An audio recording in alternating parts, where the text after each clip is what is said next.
కృపగలిగిన మా తండ్రి, పరిశుద్ధుడైన మా దేవా, మీకు వందనాలు స్తోత్రాలు చెల్లిస్తున్నాం. మీ యొక్క ఉన్నతమైన ప్రేమ చేత, కృప చేత ఈ రాత్రి కలిగి ఉన్నటువంటి ఈ ప్రత్యేకమైనటువంటి కార్యక్రమాన్ని మాకు దీవెనకరంగా, మీకు మహిమకరంగా జరిగిస్తున్నందుకు కూడా మీకు స్తోత్రాలు చెల్లిస్తూ మా రక్షకుడైన యేసుక్రీస్తు పరిశుద్ధమైన నామంలో ప్రార్థన చేస్తున్నాము తండ్రి. ఆమేన్.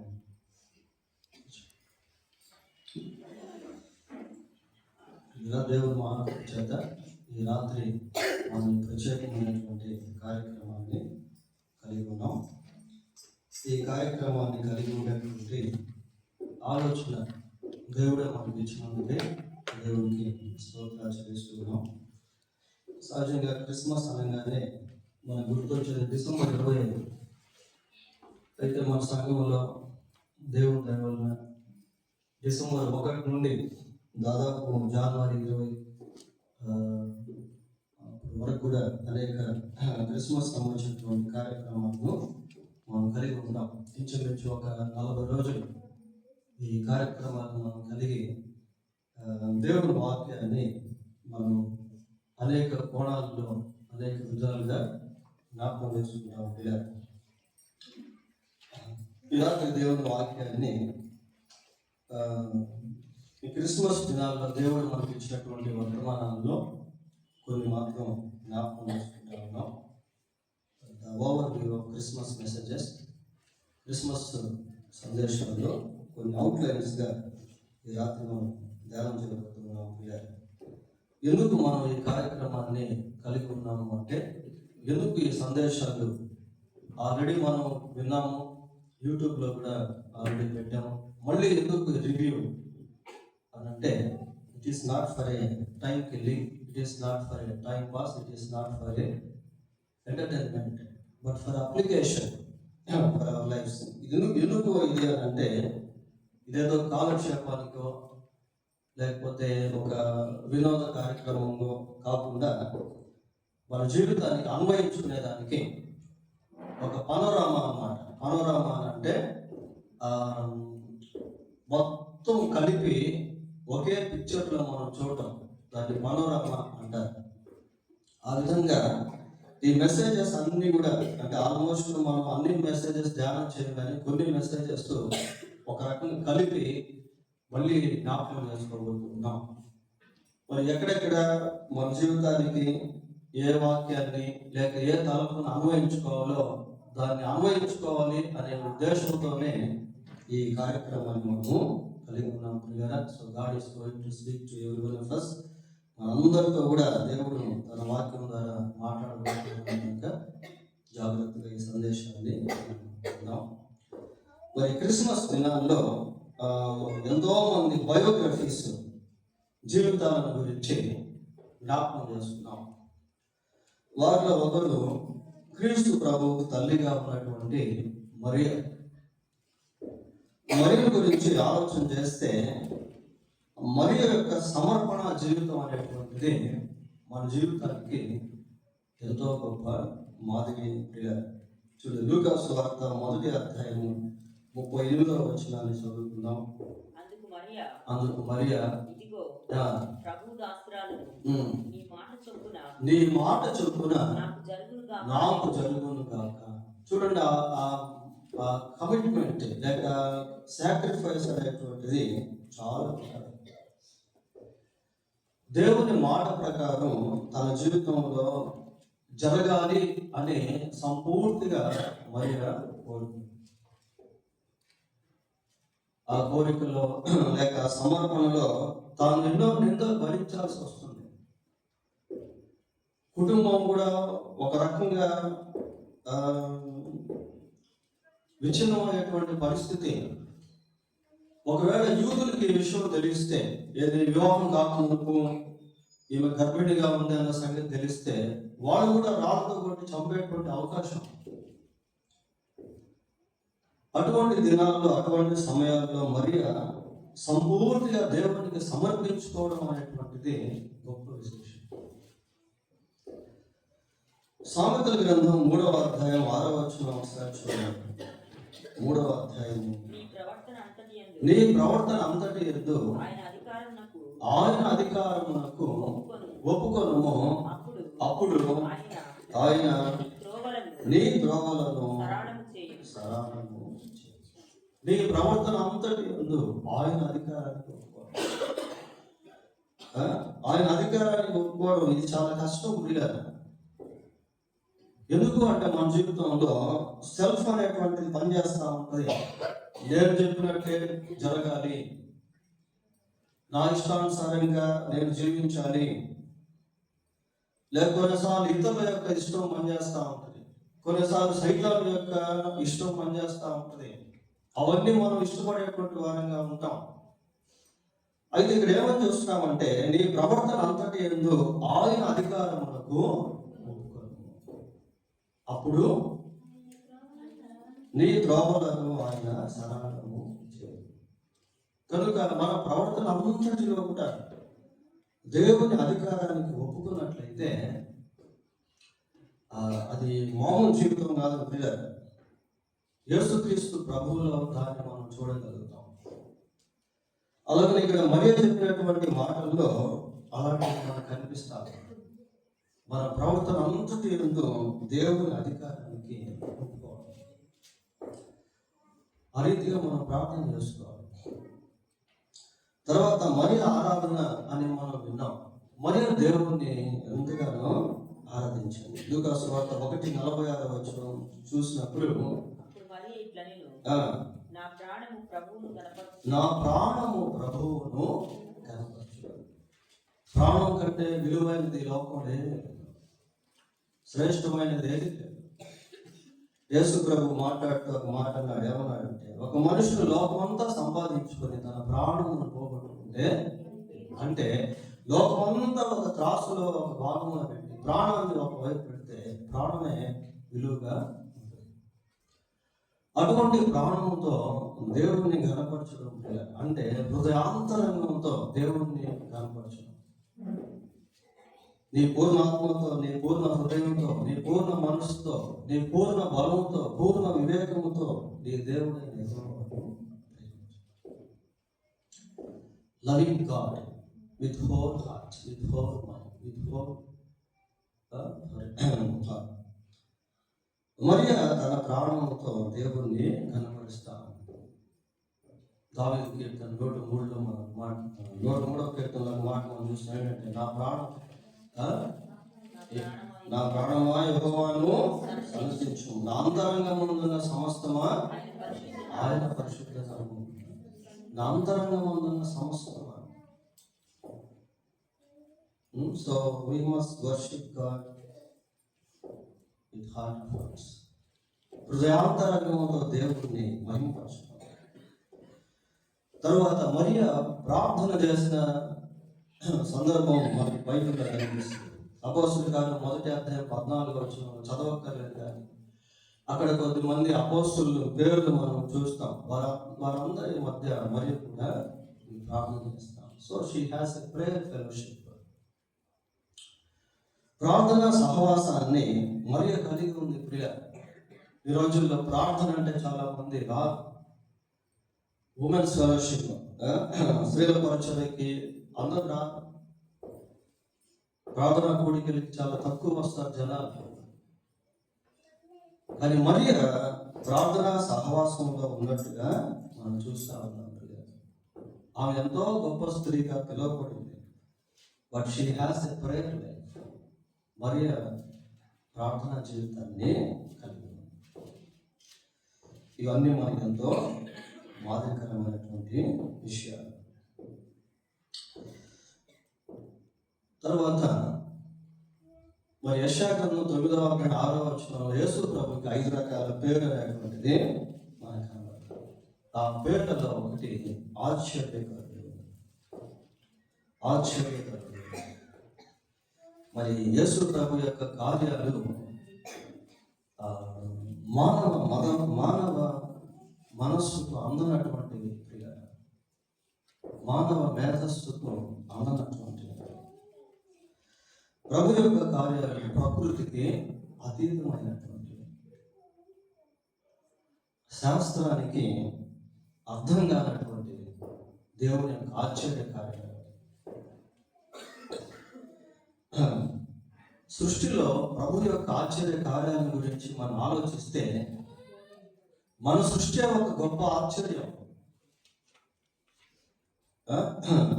మనం కలిగి ఉన్నటువంటి శరీరము, ఈ శరీరంలో నివాసం ఉంటున్నటువంటి ఆత్మ,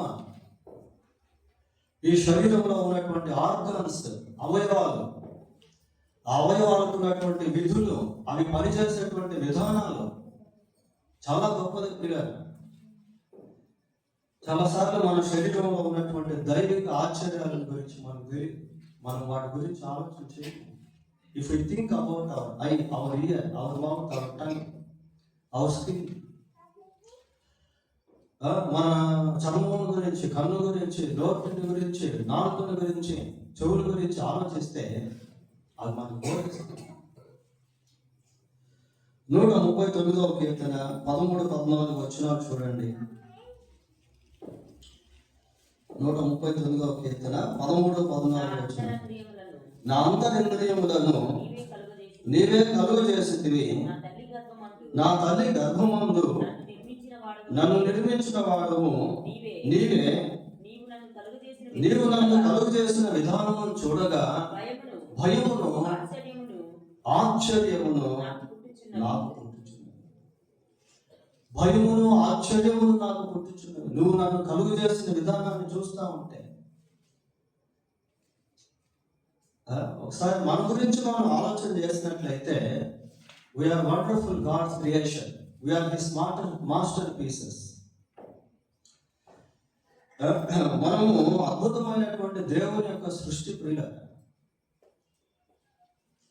నీవు నన్ను కలుగు చేసిన విధానాన్ని చూస్తా ఉంటే నాకు ఆశ్చర్యం వేస్తా ఉంది అంటున్నాడు. ఇకపోతే ఒకసారి మనం కళ్ళెత్తి అంతరిక్షాన్ని చూస్తే, ఆకాశం వైపు చూస్తే, ఆకాశంలో ఉన్నటువంటి నక్షత్రాలు, గ్రహాలు, ఉపగ్రహాలు, గాలి, వర్షము, మంచు, ఎండ, ఇవన్నీ దేవుని సృష్టిలో ఆశ్చర్యకార్యాలు క్రియాలు.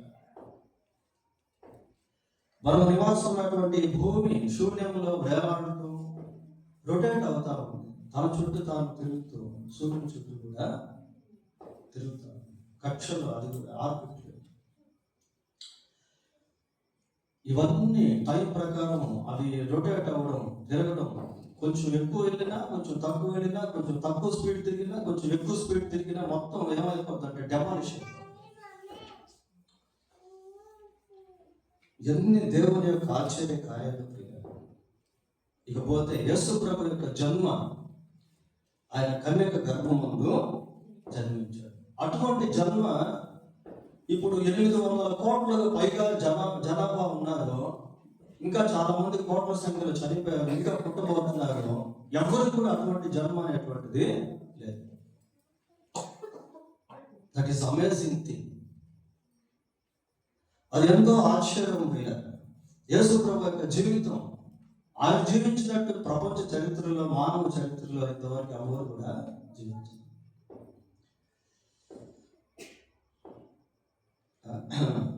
ప్రభు యొక్క మరణం ఆశ్చర్యకరమైనది. ప్రభు యొక్క పునరుత్థానం, సమాధులన్నీ కూడా మోయబడుతున్నాయి. ఒక్క యేసు ప్రభు సమాధి మాత్రమే తెరవబడుతుంది. It is amazing. ఆశ్చర్యము. ఆయన ఆశ్చర్యకరుడు. ఆయన సముద్రంపై నడిచినటువంటి వాడు, నీళ్లను ద్రాక్షారసముగా మార్చినటువంటి వాడు, చనిపోయినటువంటి వారిని తిరిగి లేపినటువంటి వాడు. అందరూ చూస్తూ ఉండగా 5 రొట్టెలను 2 చేపలను ఆశీర్వదించి వేల కొద్ది ప్రజలకు ఆహారంగా పెట్టినటువంటి వాడు. It is not a mythological stories. ఇదేదో కల్పనా కథలు వంటివి కావు ప్రియ. ఇవి వాస్తవ జరిగినటువంటి సంఘటనలు, ట్రూ ఇన్సిడెంట్స్. కాబట్టి యేసుక్రీస్తు ప్రభు ఆశ్చర్యకరుడు. ఇక జ్ఞానం దగ్గరికి మనం వస్తే, మత్తయి సువార్త 2వ అధ్యాయం 1-2 వచనాలు చదవండి.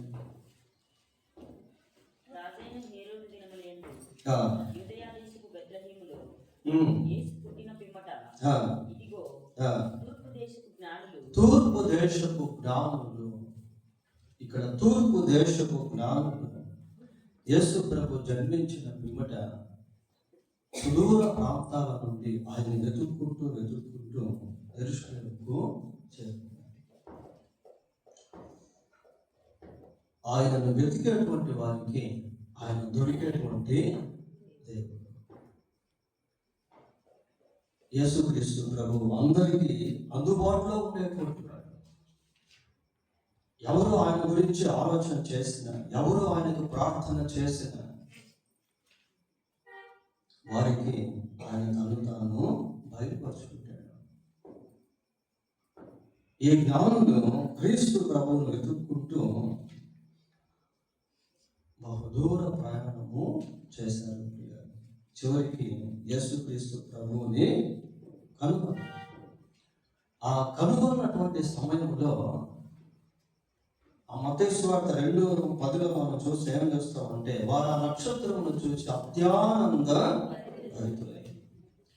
అంటే ప్రభువును కనుగొనేటువంటి సమయంలో వాళ్ళు పొందినటువంటి ఆనందము అది లోక సంబంధమైనటువంటి ఆనందమునకు అతీతము. They feel with over joy, extreme. వారు పొందినటువంటి ఆ ఆనందము మామూలు ఆనందం కాదు. ఎవరైతే నిజంగా యేసుక్రీస్తును కనుగొంటారో వారి హృదయంలో గొప్ప సంతోషం అనేటువంటిది ఉంటుంది. అది లోకం వచ్చేటువంటి సంతోషం కాదు. వస్తువుల వలన, మనుషుల వలన, డబ్బు వలన, ప్రాపర్టీస్ వలన, ఆరోగ్యం వలన, విద్య వలన, ఉద్యోగాల వలన కలిగేటువంటి సంతోషం కాదు అది. We can't compare this joyfulness with other things of the world. లోకంలో దేనితో కూడా ఈ సంతోషాన్ని మనం పోల్చలేం. It is matchless. అది సాటిలేనటువంటిది. ప్రియ యేసు ప్రభు ఒక మాట అంటాడు 14:27 యోహాను సువార్తలో ఏమంటాడంటే, నా శాంతిని మీకు ఇచ్చుచున్నాను, లోకం ఇచ్చినట్టు కాదు. I give you my peace. నా శాంతిని ఇస్తున్నాను. లోకంలో ఎంతో మందికి శాంతి లేదు, సమాధానం లేదు. సమాధానం లేదు ప్రియ.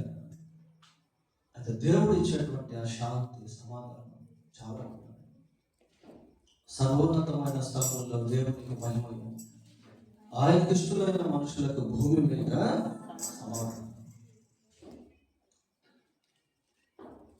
ఆయన మీద విశ్వాసం ఉంచినటువంటి వారు అనుభవించేటువంటి సమాధానం. ఇంకా ఈ జ్ఞానులు they were taught by God, దేవుని చేత బోధించబడిన జ్ఞానం. మనం చదవక్కర్లేదు, కానీ ఆ మత్తయి సువార్త 2:12 చూస్తే వారు దేవుని చేత బోధింపబడినట్టుగా చూస్తారు.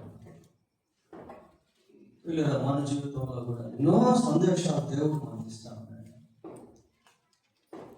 ఎన్నో సందేశాలు we also are taught by God. మనం కూడా దేవుని చేత బోధించబడతాం. 32వ కీర్తన 8వ ఒకసారి చదవండి. 32వ కీర్తన 8వ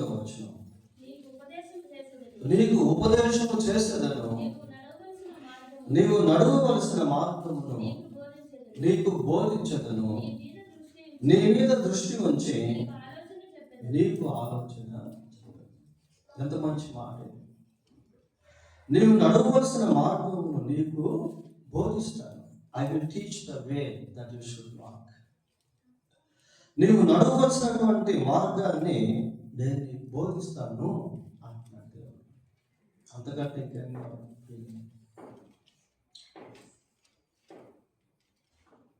తర్వాత ఇమ్మానుయేలు పేరునకు భాషాంతరమున దేవుడు మనకు తోడని అర్థము. దేవుడు మనకు తోడుగా ఉంటే మన జీవితంలో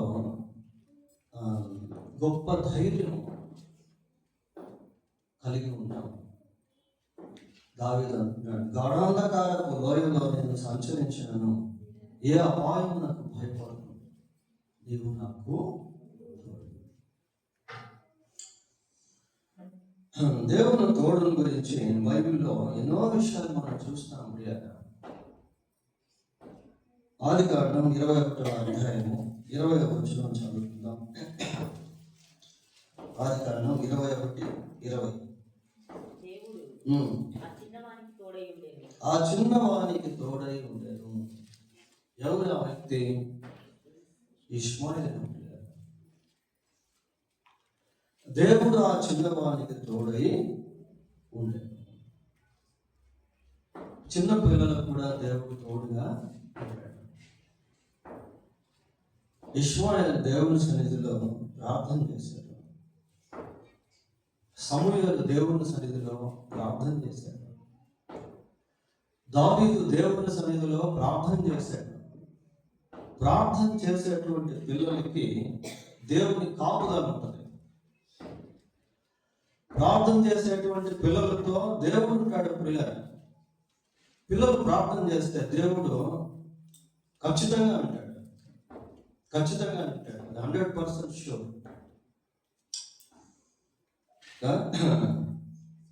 దేవుడు పిల్లలకు తోడుగా ఉండేటువంటి వాడు. God wants to bless the children. దేవుడు పిల్లలను ఆశీర్వదించాలని కోరుకుంటాడు. చిన్న పిల్లలను ఆటంకపరచడం వారి నా ఎదుగు రాదు. పిల్లలు అంటే చిన్న పిల్లలని కదా, యవనస్తులు కూడా.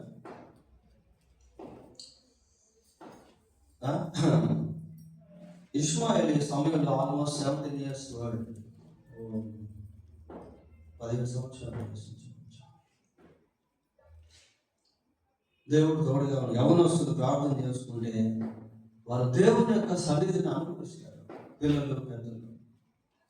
సమూయేలు దేవుని సన్నిధిలో ప్రార్థన చేసుకుంటూ ఉంటే సమూయేలు దేవుడు ఒక మంచి యూస్ఫుల్ టూల్గా మార్చాడు. ప్రయోజనకరమైనటువంటి పాత్రగా చేశాడు. God made Samuel as a prophet of Israel. ఇశ్రాయేలు ప్రజలకు సమూయేలును దేవుడు ఒక ప్రవక్తగా చేశాడు. పిల్లల్ని దేవుడికి అప్పగిస్తే, పిల్లల కోసం తల్లిదండ్రులు ప్రార్థన చేస్తే, పిల్లలు చిన్న వయసులో నుండే ప్రార్థన చేసుకునే వారిగా ఉంటే దేవుడు వారికి మంచి భవిష్యత్తు ఇస్తాడు. దేవుడు వారికి మంచి భవిష్యత్తు ఇస్తాడు.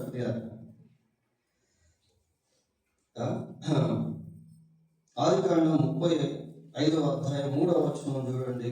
35:3. యాకోబు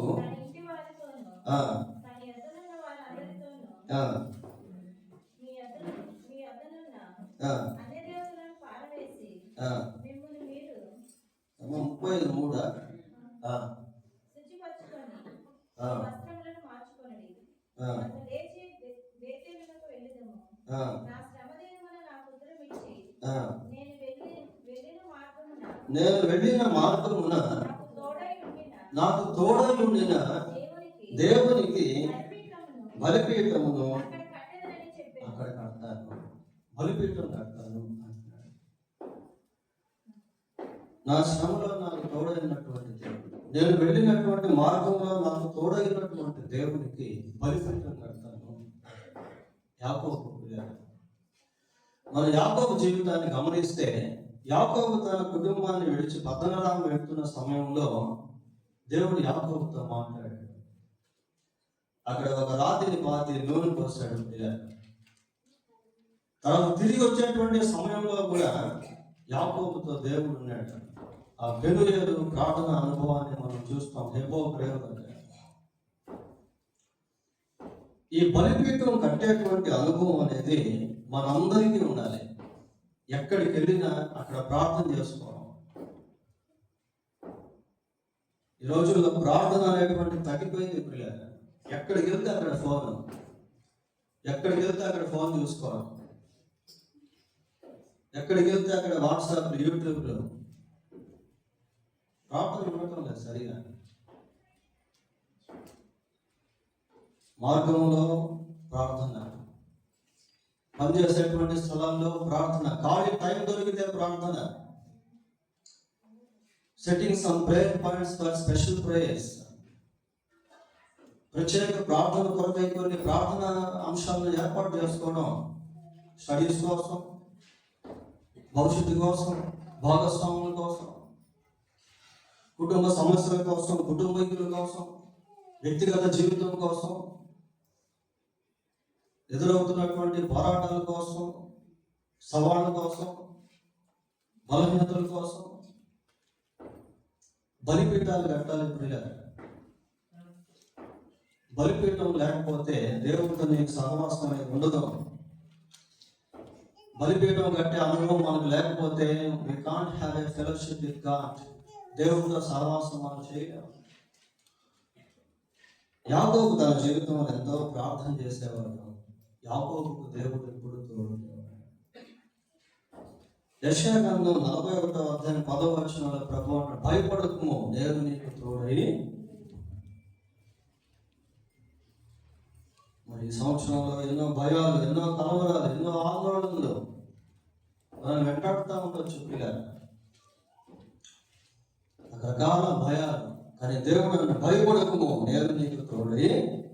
దిగులు పడకము, నేను నీకు భయపడకు. Fear not, I am with you.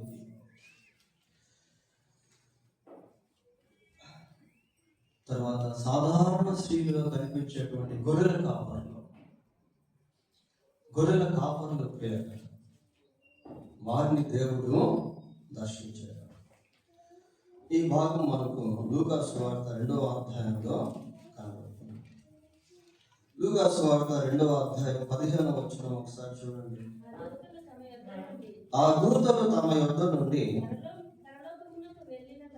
పరలోకమునకు వెళ్ళిన తరువాత, ఇక్కడ దూతలు వచ్చారు, ప్రభువుల గురించి ప్రకటించారు, ఆరాధించారు, తిరిగి వెళ్ళిపోయారు. వాళ్ళ పాత్ర కంప్లీట్ అయింది. మన జీవితంలో కూడా దేవుడు చేయాల్సినవి చేసి ముగిస్తాడు. అక్కడి నుంచి మనం చేయాల్సినవి ప్రారంభించాలి. అక్కడి నుంచి మన ముందు పని మనం చేయాల్సింది మనం ప్రారంభించాలి. ఆ దూతలు వచ్చారు, వాళ్ళు వెళ్ళిపోయారు. చదవండి. ఆ గొర్రెల కాపరులు జరిగిన ఈ కార్యములను ఎవరు తెలియజేశారు? ప్రభువు మనకు తెలియజేశాడు. దూతలు కాదు, ప్రభువు మనకు తెలియజేశాడు. ఈ కార్యాలు సేవకులు కాదు, కార్యక్రమాలు కాదు, క్రిస్మస్ కాదు, దేవుడే దీన్ని తెలియజేశాడు. ఆ ప్రగాఢ విశ్వాసం, దృఢ నమ్మకం, నిశ్చయత, ప్రభువు మనకి కార్యాలు తెలియజేశాడు. అలా మాట్లాడేటువంటి విధానం ఎలాంటిది అంటే దేవుణ్ణి ఘనపరిచేటువంటి విధానం, దేవుణ్ణి గౌరవించేటువంటి విధానం. దేవుడు నాకు ఈరోజు మాట్లాడాడు. ప్రభువు మనకి కార్యము తెలియజేశాడు. They put into practice what they listen. వాళ్ళు దేన్నైతే విన్నారో దాన్ని ఆచరణలోకి పెట్టుకుంటా ఉన్నారు. మొదటి బెత్లెహేముకు మనం వెళ్దాం. దేవుడు మనకి కార్యాలు తెలియజేశాడు కాబట్టి we should not stay here. మనం ఇక్కడే ఉండకూడదు. We must go for seeking the fact Jesus. ఆ శిశువైనటువంటి యేసును మనం వెతికేదానికి వెళ్తాం. In fact Jesus.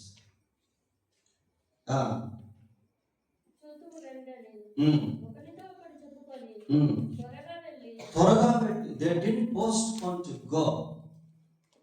వెళ్ళేదానికి వాయిదా వేయట్లేదు ప్రియులారా, త్వరగా వెళ్ళిపోతా ఉన్నారు. కొన్నిసార్లు మన జీవితంలో ఎన్నో విషయాల్లో వాయిదా వేస్తూ ఉంటాం. నిజంగా ఇది చాలా బాధాకరమైనటువంటి విషయం అనిపిస్తుంది. ఎన్నో అనుకుంటాం దేవుని కోసం, కానీ చేయలేకపోతాం. వీళ్ళు వాయిదా వేయకుండా త్వరగా వెళ్ళారు. వెళ్ళినట్టుగానే ఆ శిశువును తొట్టిలో పండుకొని చూచారు. అక్కడ ఆనవాళ్ళ గురించి మనం ధ్యానం చేయొచ్చు. దూత ఏదైతే చెప్పాడో 100% అక్కడ అదే వాడు చూశాడు. ఆ శిశువు తొట్టిలో కరుణుట మీరు చూస్తారు. అలాగే చూశారు. అంటే యేసుక్రీస్తుని గురించినటువంటి ఆ రుజువులు ఆనవాళ్ళు ప్రపంచంలో అలాగే మిగిలిపోయినాయి, అవి మార్చుకోలేదు. ఎంతో మంది లోకంలో మహానుభావులుగా పిలువబడినటువంటి వారు కాలగర్భంలో కలిసిపోయారు ప్రియులారా.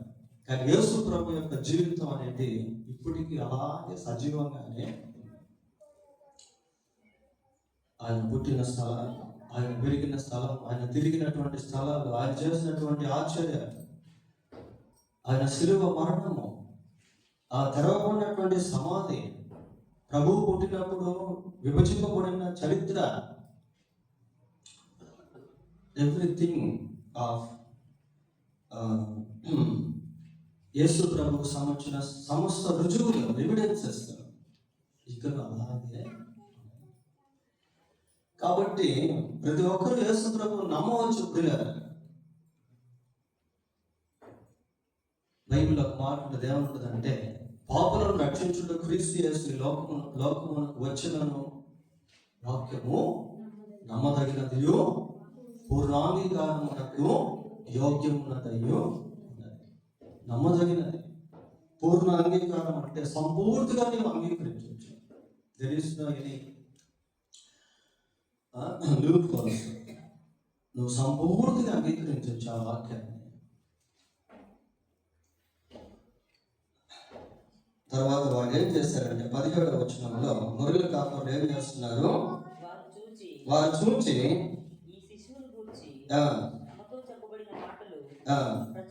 ప్రచురం చేస్తుంది. వారు విన్నారు, చూశారు, ఆ చూసిన వినిన వాటిని ప్రచురం చేశారు. ప్రభువుల గురించి ప్రకటించారు. కాబట్టి మనం కూడా ఏదో ఒక విధంగా స్వార్థ. నేను ఒక దగ్గర పెళ్ళికి వెళ్తే ఆ పెళ్లి దగ్గర ముగ్గురు స్త్రీలు వచ్చారు. వాళ్ళు జస్ట్ అక్కడ చర్చిలోకి వచ్చి మళ్ళీ వెళ్ళిపోతూ ఏమంటారంటే, మేము అసలు ఇదే ఫస్ట్ టైం చర్చికి రావడం, ఎప్పుడు మేము చర్చికి వెళ్ళలేదు, ఇదే ఫస్ట్ టైం మేము చర్చికి రావడం, ఊరికి చూద్దామని వచ్చామని చెప్పి వాళ్ళు వెళ్ళిపోతా ఉంటే ఆ పెళ్లికి సంబంధించిన వాళ్ళు ఉండండి భోజనం చేసుకెళ్ళండి అంటున్నారు. లేదు నేను అలాగే వెళ్ళిపోయాను. వెంటనే నా బైబిల్ ఓపెన్ చేస్తే భూమి మీద ఒక పత్రిక నా దగ్గర, వాళ్ళలో ఒకరికి ఇచ్చి చదువుకోమంటే సంతోషంతో తీసుకెళ్ళారు. We should always be ready to hand over the gospel to the people who are in need of Jesus. యేసు ప్రభు యొక్క అవసరతలో ఉన్నటువంటి ప్రజలకి సువార్త అందించేటువంటి విషయంలో మనం ఎప్పుడు సిద్ధంగా ఉండాలి. మీ దగ్గర కూడా పెట్టుకోండి మన పత్రికలు.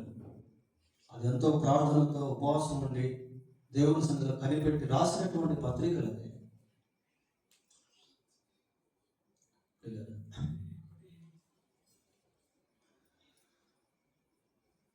ఇంకా కుటుంబ శీర్షికలు క్రిస్మస్ మెసేజెస్లో మనం విన్నాం. వాళ్ళలో ఒక ఫ్యామిలీ బోయజు రూతు. వీడు మనకు మత్తయి సువార్త 1వ అధ్యాయంలో కనిపిస్తాడు. ఈ బోయజు రూతు గురించి మనం ఆలోచన చేసినప్పుడు వీరిద్దరు కూడా దేవుడు ఎరిగినటువంటి వారు. భార్య భర్త అంటే బిఫోర్ దే గాట్ మ్యారీడ్, వారి వివాహం కాక మునిపే రూతు దేవుడిని ఎరిగిన అనుభవంలోకి వచ్చింది. బోయజ్ ఆల్రెడీ దేవుడిని ఎరిగి ఉన్నాడు. ఇలా యవనస్తులైనటువంటి బిడ్డలు వివాహం కాక ముందే దేవుడిని ఎరిగే అనుభవంలోకి రావాలి. తర్వాత పరిస్థితులు ఎలా ఉంటాయో తెలీదు.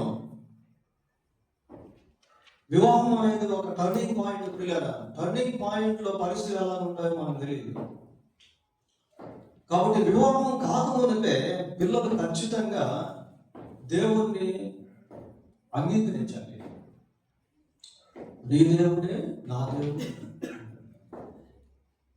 తను ఎందరు అంగీకరించడు అనగా ఆయన నామమందు విశ్వాసం ఉంచి వారికి దేవుని పిల్లలకు ఆయన అధికారము అనుగ్రహించాడు.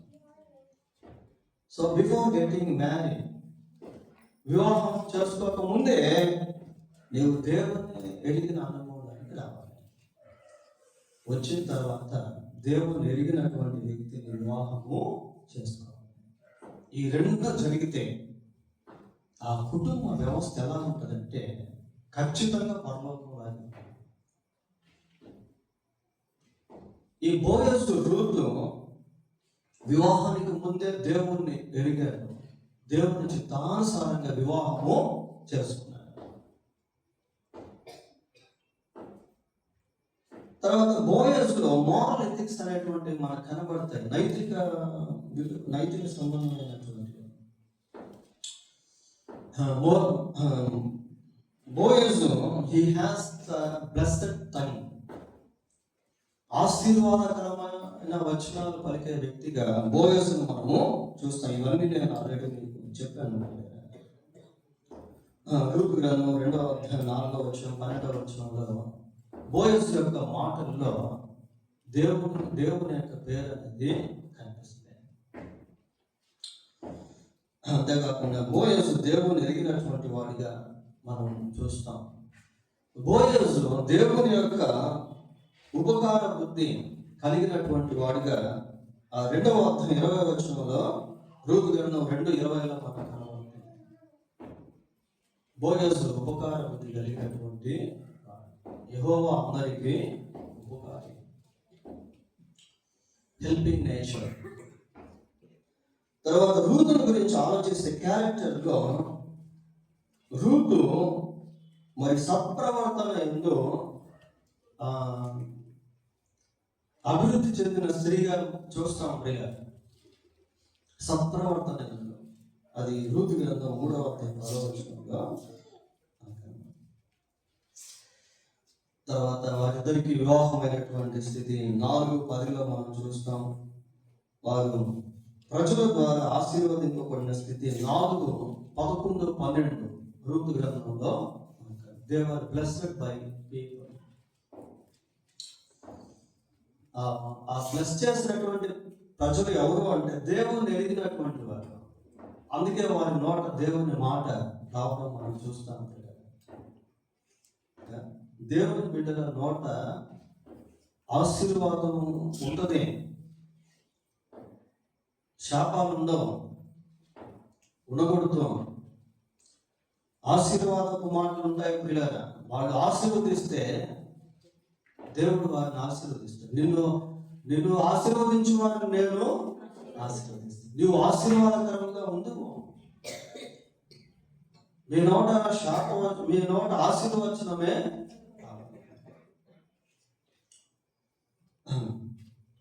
ఇంకా వీరిద్దరూ దే ప్రొడ్యూస్డ్, వాళ్ళు దైవిక సంబంధమైనటువంటి బిడ్డలను అందించారు. బిడ్డలు అది 4:13లో మనం చూస్తాం. బోయజ్ రూతునందు ఓబేదును కనెను, ఓబేదు దావీదు తండ్రి అయిన యెషేని కనెను.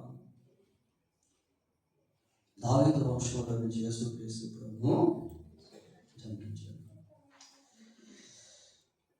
ఇకపోతే అవివాహితుడైనటువంటి బాప్తిస్మిచ్చి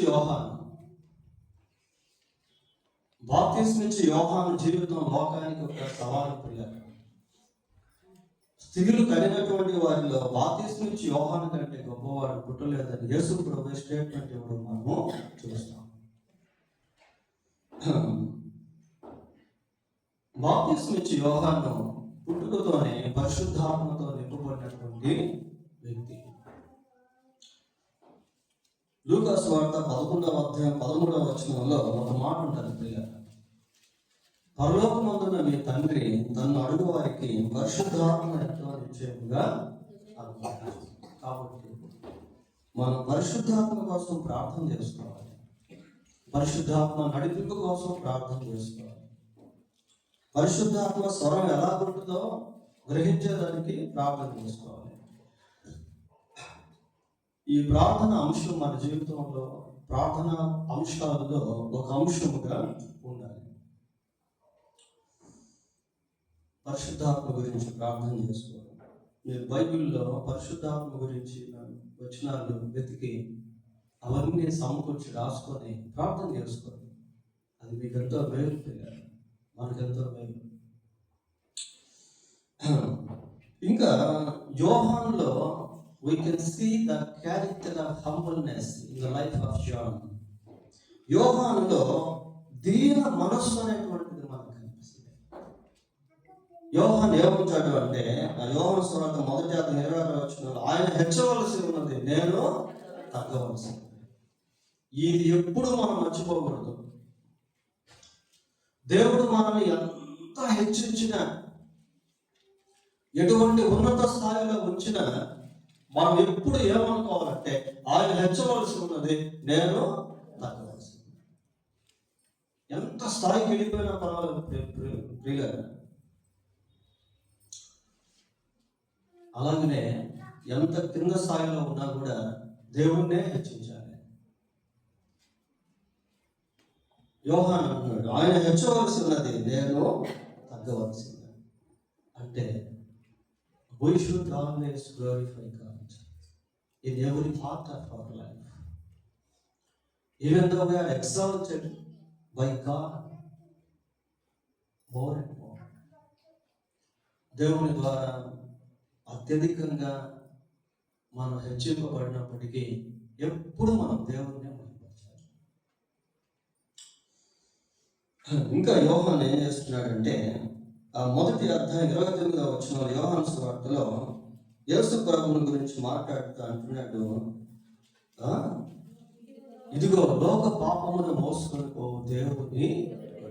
He introduced Jesus to the world as the Lamb of the world. లోక పాపమును మోసుకొని పోయే దేవుని గొర్రె పిల్లగా లోకానికి పరిచయం చేసినటువంటి వ్యక్తి బాప్తిస్మిచ్చి యోహాను. లోక పాపమును మోసుకొని పోవు దేవుని గొర్రె పిల్ల అంటే అది యూనివర్సల్ వర్డ్స్.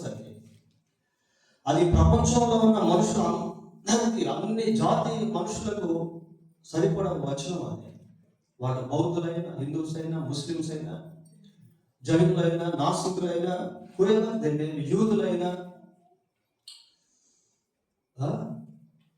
వాడు ఎవరైనప్పటికీ కూడా వాళ్ళ పాపాన్ని కూడా యేసు ప్రభువు మోసాడు. ఇదిగో లోక పాపమును మోసుకొని పోవు దేవుని. లోకానికి యేసు ప్రభువును ఆ రీతిగా పరిచయం చేసినటువంటి వ్యక్తి.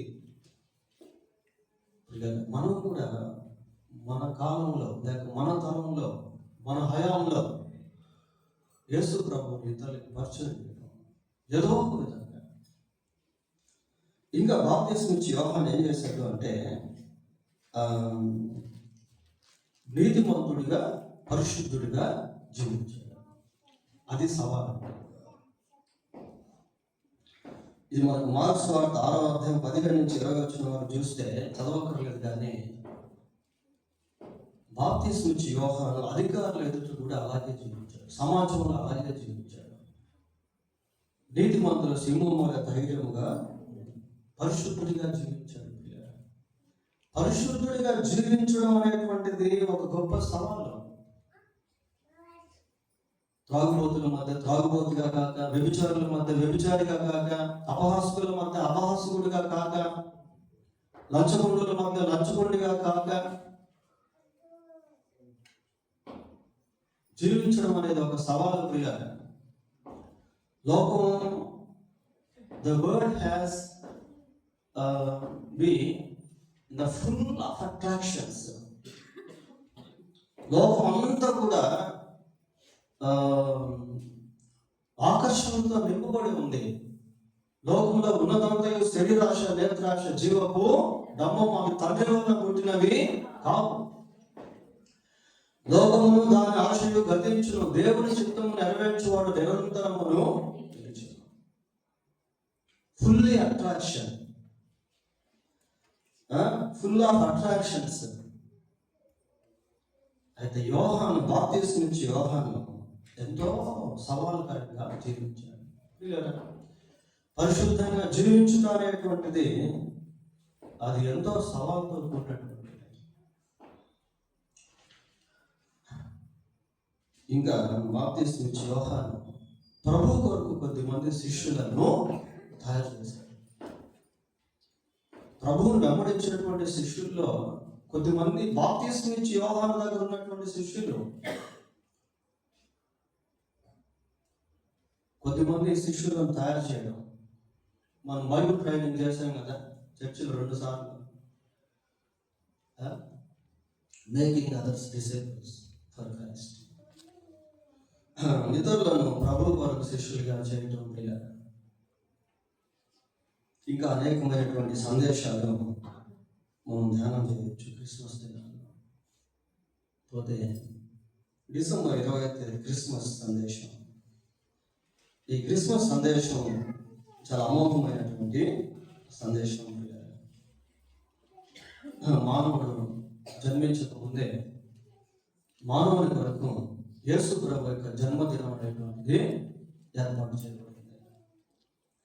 జగత్తుకు పునాది వేయబడక ముందే క్రిస్మస్ అనేటువంటిది నియమించబడింది.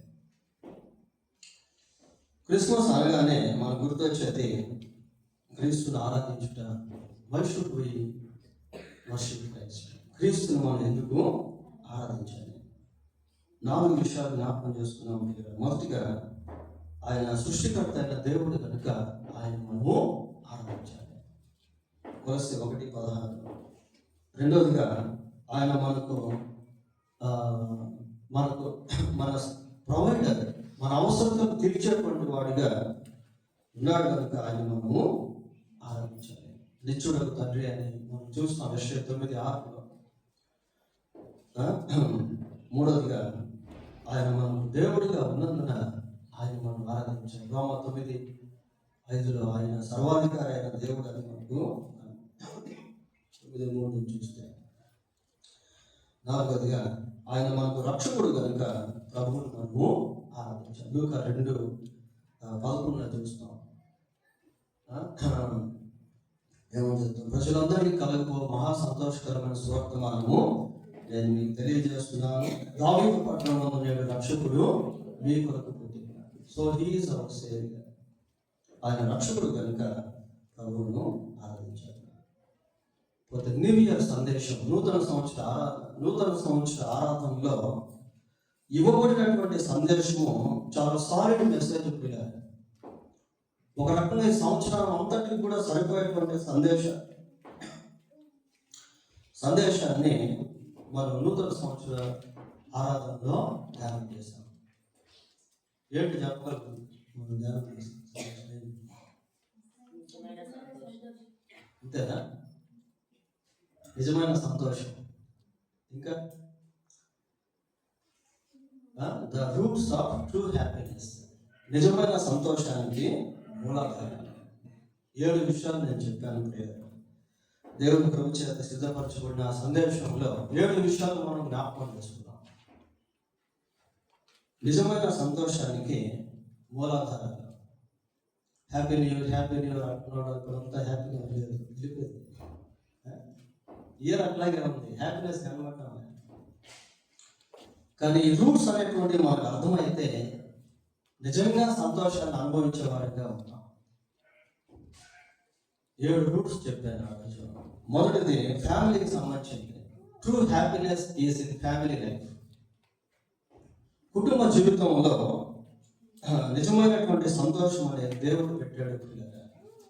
చాలా మందికి తెలియక కుటుంబాన్ని నరకంగా చేసుకుంటారు, కుటుంబాన్ని చిన్నాభిన్నం చేసుకుంటారు, కుటుంబాన్ని దుఃఖంతో, బాధతో, వేదనతో, గొడవలతో, కొట్లాటలతో, పోలీస్ స్టేషన్లతో, కోర్టు కేసులతో నింపుకుంటున్నారు.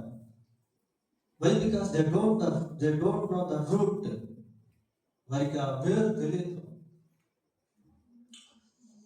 నరుడు ఒంటరిగా ఉండటం మంచిది కాదు, వారి కొరకు సాటైన సహాయము చేస్తారు. అక్కడ ప్రారంభమైన సంతోషం. సామెతల గ్రంథం 5వ అధ్యాయం మీకు చెప్పాను, 18వ వచనం గురించి. తర్వాత సామెతల గ్రంథం 29వ అధ్యాయం 17వ వచనం చెప్పాను పిల్లల గురించి. కుటుంబం ఈ రీతిగా కట్టబడితే ఆ కుటుంబం ఎలా ఉంటుంది అంటే 128వ కీర్తన 3వ వచనం లాగా ఎక్కడ తిరిగి ఇంటికి వస్తే ఇంట్లో సమాధానం లేకపోతే సంతోషం ఎక్కడ ఉంటే చెప్పండి. ఎంత సంపాదించినా కుటుంబంలో సంతోషం లేకపోతే, సమాధానం లేకపోతే సంతోషం అనేది ఏ cheerful wife is a joyful life అని ఇంగ్లీష్లో సాగుతుంది.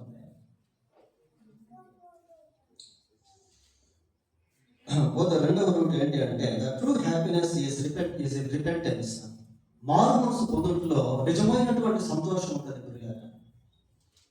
ఈ సంతోషాన్ని లోకంలో ఏ సంతోషంతో కూడా మనం పోల్చలేము. అందుకే పేతురు తన పత్రికలో దాని గురించి రాస్తూ, పేతురు రాసిన 2వ పత్రిక 1వ అధ్యాయం 9వ వచనంలో చెప్పన శక్యము కానీ మహిమాయుక్తమైన సంతోషము అంటాడు. ఒకసారి చదవండి అన్నమాట. 1వ అధ్యాయం 9వ వచనం పేతురు రాసిన ఫస్ట్ ఏం చదవండి.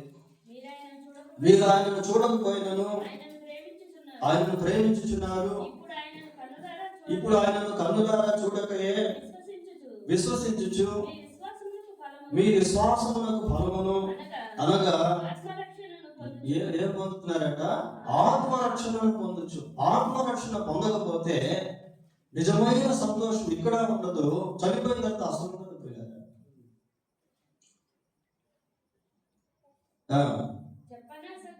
చెప్పన శక్యమును మహిమాయుక్తమునైన సంతోషము గలవారు. చూశారు, ఆత్మరక్షణ పొందితే ఆ సంతోషము we can't express it, we can't describe it.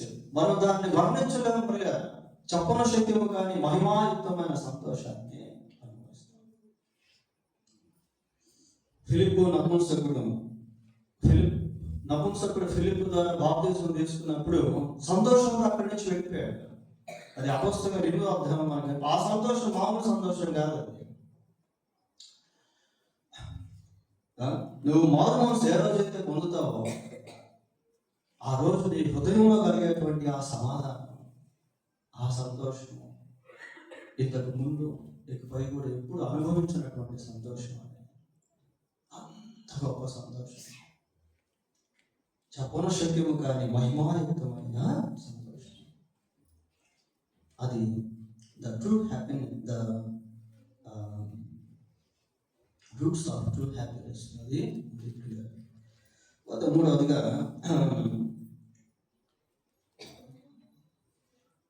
True happiness in God, దేవునిలో ఉండేటువంటి సంతోషం.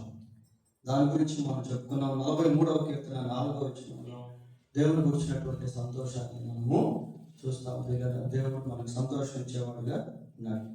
ప్రేయింగ్ అండ్ ప్రైజింగ్, ప్రార్థన, స్తుతి, ఆరాధన, దీంతో దేవునితో మనం సహవాసాన్ని కలిగి ఉన్నప్పుడు మన హృదయంలో గొప్ప సంతోషం ఉంటుంది. నీకు కలిగే వేదనలు, బాధలు, భయాలు, ఆందోళనలు ఇవన్నీ తీసుకెళ్ళి ప్రార్థన చేసి దేవుని ముందు పడేసామనుకో, అవన్నీ వెళ్ళిపోయి నీ హృదయంలో గొప్ప సమాధానం, సంతోషం అనేది దేవుని స్తుతిస్తూ ఉన్నప్పుడు కలిగేటువంటి సంతోషం. దావీదు నాట్యం ఆడాడు అంటే ఎంత సంతోషం లేకపోతే అలాగే ఆడుంటాడు. చూడండి, అంత సంతోషం. పౌలుని తీసుకెళ్ళి చెరసాల్లో పడేసి అక్కడ వాడు సంతోషంతో పాటలు పాడుతా ఉన్నారు శ్రమలో. అంత సంతోషం, దేవుడిచ్చే సంతోషం. తర్వాత 4వది the true happiness in the church. సంఘంలో నిజమైన సంతోషం, సంఘ సహవాసంలో. అపోస్తలుల కార్యం 2వ అధ్యాయం 46-47 వచనాలు మనం చూస్తాం, చదవక్కర్లేదు. కానీ ఆనాటి సంఘ సహవాసంలో విశ్వాసులు గొప్ప సంతోషాన్ని అనుభవించారు. సంఘ సహవాసంలో గొప్ప సంతోషం అనేది దాగి ఉంది. ఈ రోజుల్లో చాలా మంది సంఘాలను వదిలేసి వెళ్ళిపోతున్నారు, సంఘాలకు రావడం మానేస్తున్నారు, సంఘ సహవాసాన్ని కోల్పోతున్నారు. ఆ మంట చల్లారిపోతా ఉంది. సంఘంలోనే భక్షించుకుంటారు, సంఘంలోనే వివాదాలు, సంఘంలోనే గొడవలు, సంఘంలోనే అసమాధానం, సంఘంలోనే చీలికలు. ఆ సంతోషం ఉండటం లేదు సంఘంలో. అయితే సంతోషాన్ని దేవుడు ఎక్కడ ఉంచాడు? సంఘంలో ఉంచాడు. అర్జునుడి వాక్యం రాసిన నీ మందిరం ఏమన్నా అక్కడ, నీ మందిరం యొక్క సమృద్ధి నీ ఆనంద ప్రవాహంలో నీ వారికి ఇక దేవుని యొక్క ఆనందం, దేవుని యొక్క సంతోషం. తర్వాత 5వది కదా, true happiness is in God's word. దేవుని వాక్యంలో గొప్ప సంతోషం అనేది ఉంది. ఈ ధర్మశాస్త్రం ఆనందించు, దివారాత్రం దాన్ని ధ్యానించేవాడు ఆనందించు. దేవుని వాక్యం ఆనందం. తర్వాత the true happiness is in giving to God. దేవునికి ఇచ్చుటలో మన గొప్ప సంతోషాన్ని అనుభవించగలుగుతాం. అలాగే 3:10-12 వరకు చదివితే అక్కడ ఇవ్వడం గురించి ఉంటుంది. దావీదు దేవునికి ఇచ్చే సమయంలో ఎంతో సంతోషించాడు. మనం ఎంతో వాక్యాన్ని వింటున్నాం, కానీ ఇక్కడ మాత్రం ఫెయిల్ అయిపోతాం. మీకు ఒక విషయం చెప్తాను. లైఫ్లో మేజర్ పార్ట్ ఏంటంటే ఫైనాన్స్. ఈ ఫైనాన్స్ అనేటువంటిది అంటే ద్రవ్యం అనేటువంటిది మనకు సఫిషియెంట్గా లేకపోతే, లేక నష్టపోతే ఎన్నో బాధలు, కష్టాలు, శ్రమలు. దేవునికి ఇచ్చేది మనం నేర్చుకుంటే దేవుని ఆశీర్వాదాన్ని మనం అనుభవించే వారంగా ఉండగలుగుతాం. ఆ సంతోషాన్ని మనం అనుభవించే వారంగా ఉండగలుగుతాం. ఆ సాటిస్ఫాక్షన్ని, సంతృప్తిని మనం అనుభవించే వారంగా ఉండగలుగుతాం. ఆ మంచి మనస్సాక్షిని మనం అనుభవించే వారంగా ఉండగలుగుతాం. ఆకాశపు వాక్యాలను విప్పి పట్టజాలంత దీవుని మీద నీ పంటను తిను పురుగును గద్దిస్తాను, అకాల ఫలములు రాలక.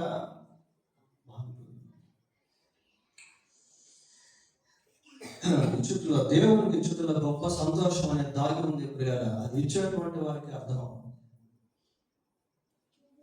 కొద్ది చివరిగా మనం ఆ రోజు ధ్యానం చేస్తాం. అర్థమానం the true happiness is in soul winnowing.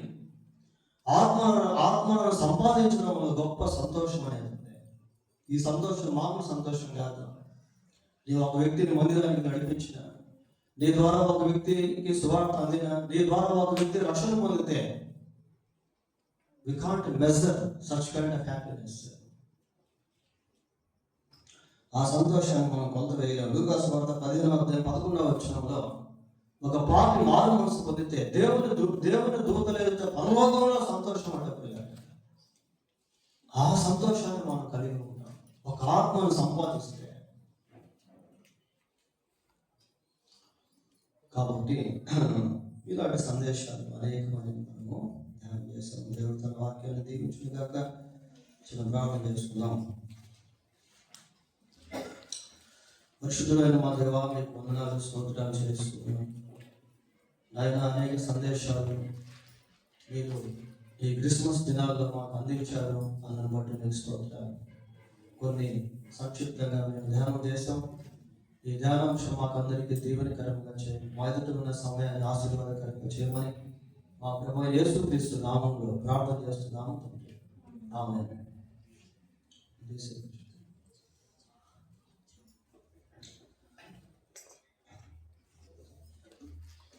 మనం